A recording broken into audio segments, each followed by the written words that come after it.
F1 Manager 2022 is here, and reception has been incredibly high for this game, ever since it was first announced with an in-depth promotional campaign and strong visuals for F1 Manager 2022.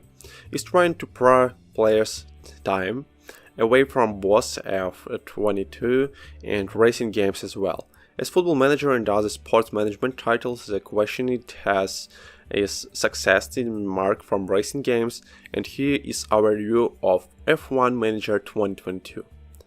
Starting your journey as team principal is pretty simple. In F1 Manager 2022, you pick a team, enter your name, and select if you want tutorials on or not. We choose has, said sorry to the Gunsteiner fans, and got straight to work right away. You are presented with everything at your fingertips. You can start scouting stuff and the best young drivers, or in our case buy out Kevin Magnussen's contract and bring in Oscar Piastri. Sorry, Kevin is nothing personal.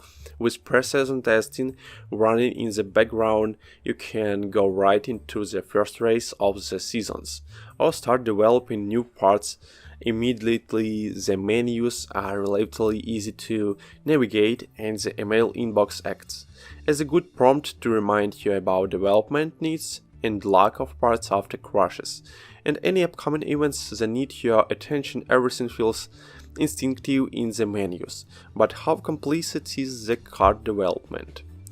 Formula 1 is especially technical sport, and there is definitely a world where you might need a motorsport engineering degree to truly understand this game. But Frontier has done an excellent job of boiling things down into understandable sections. Your CFD hours, that's compositional fluid dynamics to us mere mortals, and wind tunnel hours are broken down and visible at all times. While you plot which part you want to design, you can tweak areas of focus and assign engineers to work on the design. At manufacture stage of each part, the amount of personnel along with the efficiency of their time can be increased by improving your factory facilities, but only if you have the required resources. The game is impressive in both its depth and simplicity. The whole system feels remarkably easy to interact with, even if you are not well versed in what goes on behind the scenes in Formula 1. However, you are not going to spend too much time within these menus. Everything is a click or two away, and nothing is especially buried. If something is hidden away, you probably won't be interacting with them more than a few times a season, as most of your time will be spent at the track.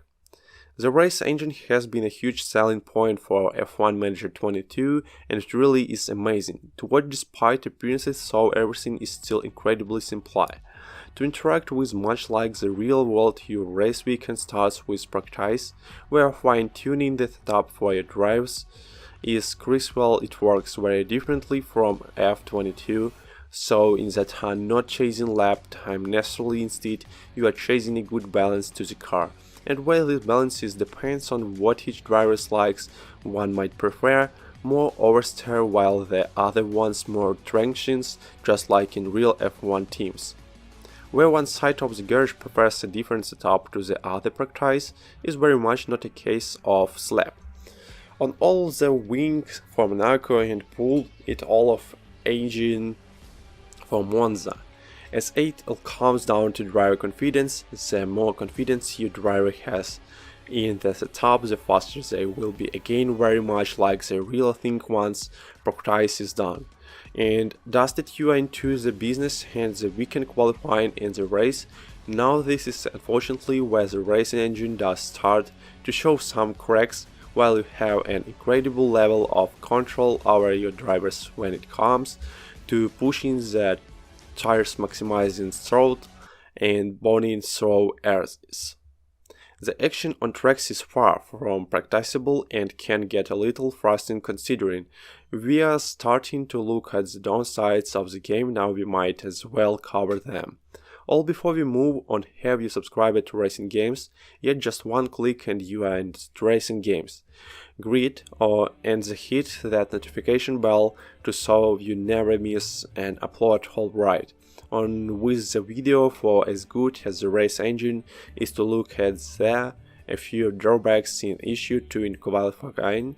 The AI cars are a real menace. They don't get out of the way effectively on in or out laps, meaning you need to make absolutely sure that you are not going to come across any on your lap. They also don't build a gap at all for flying laps, so being at say front of the queue is best, but if you got out too early, you will just end up losing time when you catch the tail end of the queue and miss out on the track. Evolution, we know that qualifying can be a traffic paradise to the best of times, but this takes things to the extreme. This AI is also superb at getting out of the garage at the last possible moment, so you can try to leave last.